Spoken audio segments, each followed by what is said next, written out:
You don't need to have an opinion on everything. You know that, right? Here before me is a plate of really well done pancakes. Now, if I say that I love these pancakes, we can all agree that that doesn't imply anything else, right? Man, I love pancakes. So you hate waffles? What the fuck? Does anyone else feel tired from using the internet lately? See, I love watching movies, but what I love even more than watching movies is waiting for the movie to end and the credits can roll so that I can finally grab my phone and see what people are saying online. But today, I was feeling a little different. I was feeling a little spicy, if you know what I mean. I'll just go a bit commando, like this movie Eternity. Wow. It's such an amazing movie because it's so inoffensive. Like, there is nothing you could say about this movie that would get you in trouble. You could love it, you could hate it, you could think she picked the right guy, you could think she picked the wrong guy, you could think the movie ends in a happy way, you think it ends in a sad way. There's a myriad of opinions that you could have about the movie, but none of them should get you into trouble. Like, I can actually state my full unfiltered opinion now. I've never felt so free. I liked this movie. Smiley face.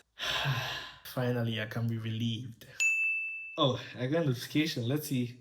Someone's in my comments. You absolute dumb fuck. Right? Like, can you imagine he said that? What? Common So, like, L. Exactly, Just man. Like, how can you not What do you have against brain brain user with such an opinion? A man who fights just supports Boys for for them? them. I think we can all agree that we've lost the ability to calmly disagree online. Time on the internet has trained us into thinking that having an opinion equals being smart, and that lacking an opinion on literally anything means you have a tiny brain and a tiny heart. And this has had a very subtle side effect of making all of us lethargic. This is the cycle where it's Monday and you have all your goals written out for the week, and you get your bag, your notes, your coffee, you film a TikTok for your outfit of the day, and you're ready to Kick some ass, baby. and then Instagram sends you a notification. Apparently, Michael sent a reel at 5 in the morning. And it's probably not that important, or Michael would have called. But if it's not important, why would he send it at 5 a.m.? Michael's an alpha chat. He wouldn't just do that. There has to be a reason. There has to be a reason. So you open it up, and then all of a sudden, Why does it say it's Thursday? What the fuck? yeah, on paper, I rated half my week doing absolutely nothing. But it's extremely annoying whenever someone points that out because, yeah, technically, I was just laying in bed the whole time. But then if that's the case, why the hell am I so tired? Do you remember the last time you had fun on the internet? Like, not a laugh or a good chuckle here or there. When was the last time your countless hours of scrolling actually led to an enjoyable experience? Using the internet for anything nowadays feels so exhausting. But when I was a kid, surfing internet was genuinely so much fun. I remember my mom read some article about how Internet Explorer was the best thing in the world. So for a large majority of my childhood, I remember waiting for iCarly.com to load up and playing Mavis Beacon on some 480p screen. And I would have to wait minutes for one single tab to load, but every single one of those minutes was glorious. When I was a kid, all this technology felt mind-blowing, and the only way that something as cool as the internet could have gotten better was if it got faster. But it's faster now, so what the hell went wrong? Look at the way the words changed. We used to call it surfing the internet. Now we call it doom scrolling. We are exhausted from having an opinion on everything. From political to pop culture to a favorite Powerpuff Girl. Everything needs to be categorized. I watched Eternity on January 1st and what a banger to start the year with. But like any true wannabe cinephile, the best part of any movie isn't the score or the script, cinematography, it's the 2-line joke review I get to write on Letterboxd. So when it came time to release a movie, man, I just love the movie so much. I couldn't think of any reason to not give it 5 stars. But that would be insane. No respectable critic has this movie in their top 10 of the year. Am I trying to say that this movie is better than all those others? Am I having an opinion? How dare you speak of that word, Paul? Shameful here, Pa. Shameful. Can you imagine the name of that guy? Opinions. Clearly, we all know that sharing an opinion online is equivalent to descending into the 7th death of hell. And so we all do the right thing, and like everyone else, we say it with me, join the herd. Exactly, but don't go making any nuanced thoughts. We don't have room for that. Why would you add spice to a perfectly lovely meal? I know, guys. Calm down. You're saying that way makes you want to vomit fast. Why would you even want to stop the system from growing more and more binary? So that people can feel free expressing themselves, and their growing individualism could be a benefit to the society by creating nuanced and more positive experiences.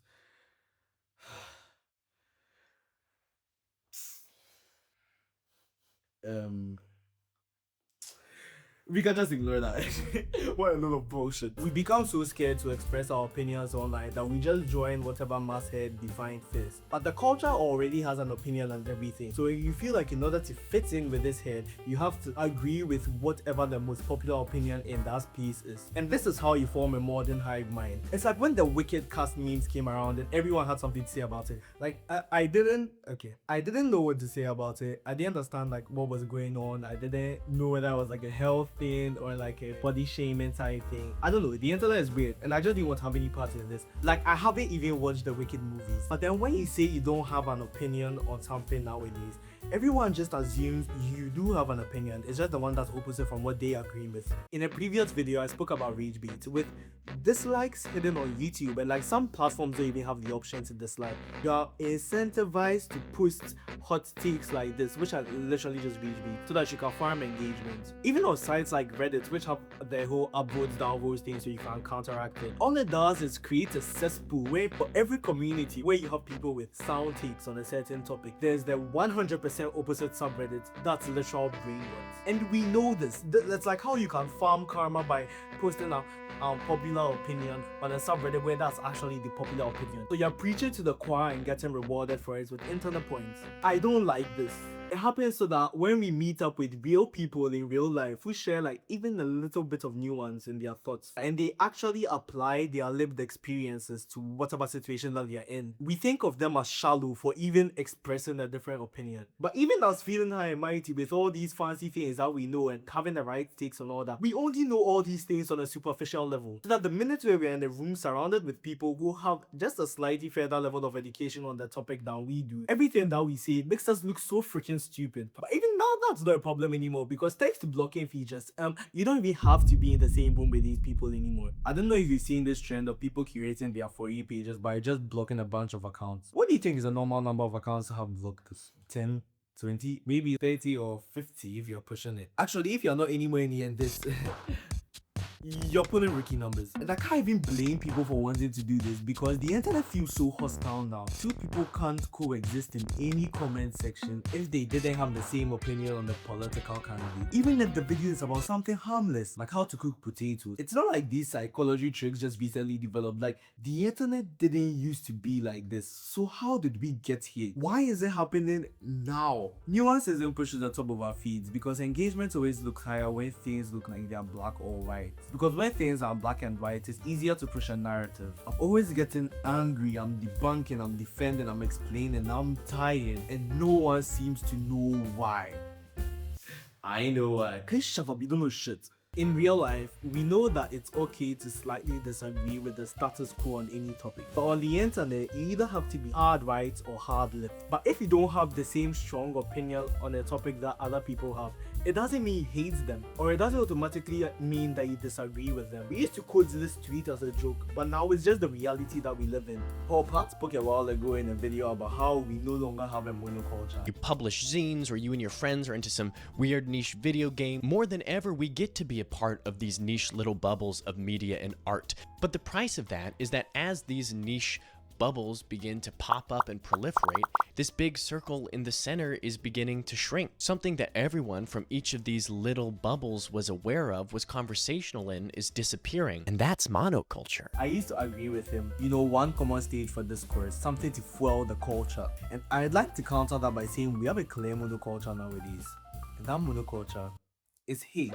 People barely know about the recent cancer development or the changes in the climate, but everyone knows what we are supposed to hate this week.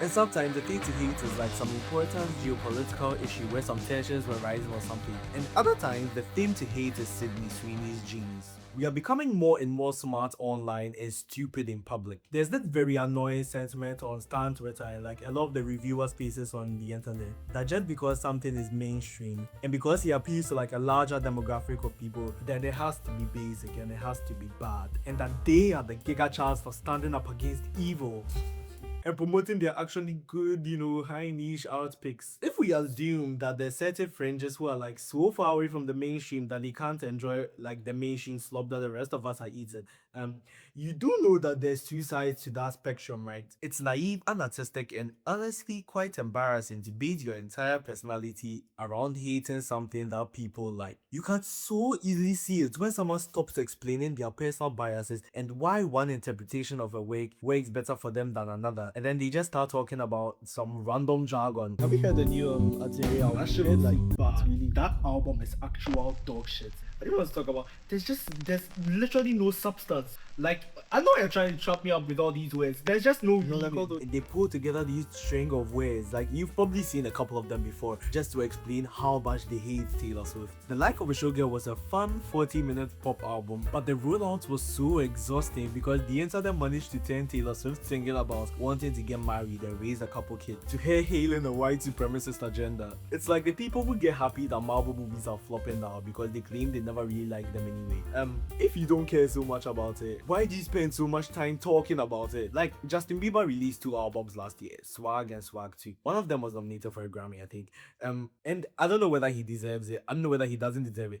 Frankly, I don't really care because I don't listen to Justin Bieber. Those albums could be masterpieces and I don't know, but that's okay. I don't have an opinion on whether it's an evolution from his past work or a regression or like how different it is, whatever. Like, I just don't care, but that's okay. And what I'm not going to do online is bash some teenager about loving this Justin Bieber album that she has every right to enjoy, especially if I'm not going to put in the work to understand why she would enjoy something like that. Like, let people enjoy the things that they want to enjoy. Your Latin vibe is something that most people like, but that doesn't mean they don't have the rights to enjoy it. Usually that's how we make friends, we find people who like the things that we like. It doesn't mean we hate everyone else or even that we agree with every single thing that that person likes. Like, we just both agree that The Life of a Showgirl is one of Taylor Swift's best albums and it doesn't deserve the discourse that I got. Not need to be that guy, but imagine the amount of energy and discourse and whatever that was pertaining to The Life of a Showgirl happened with like freaking cancer reason or the gambling epidemic or whatever is happening with Kalshi or unhealthy eating or literally anything else. I feel like we could have been having much more productive conversations, but we didn't, and everyone is just okay with that. With how anonymous social media is, we've all become so entitled to having an opinion that we feel it's necessary to have an opinion on everything. So we split ourselves into stances for literally everything, from stances on global wars to like freaking pineapple on pizza. But guys, you don't need to have a favorite Muppet, you don't need to have a favorite Beatles song, you don't even need to care about Taylor Swift's new album, although if you really do care about it, we can agree that it's one of her best albums ever. I love you so much and you deserve the whole world. But when a friend asks you about the new superhero movie and you don't really like superhero movies, you don't need to say, oh, I hate the new Superman movie and it's so derivative, and no, you don't need to say all that. All you need to say is, I don't watch superhero movies anymore, or I don't think I'm interested in that. It's alright to not have an opinion. Just because you hate waffles doesn't mean you love pancakes, and just because you are not pro something doesn't mean you're against it. When we pressure ourselves to have instant opinions on everything, it stops us from having complex opinions on anything. We shouldn't form our opinions based on the things that other people believe, but rather based on you and what you believe. It's better to understand that you don't have concrete beliefs about anything and start building from there, than to spend your life as a mirror to the beliefs of some Reddit thread. I mean, come on, we all remember High School Musical. You don't have to be an athlete or a nerd. You can be both, and you can be neither. You can be like Corbin Blue. Be like Corbin Blue. And if you truly feel like a blank slate and you've only been holding the opinions of others and you have no other start, well, like, that's not an issue. I've been you, don't worry. I think maybe that's why all of this matters so much to me.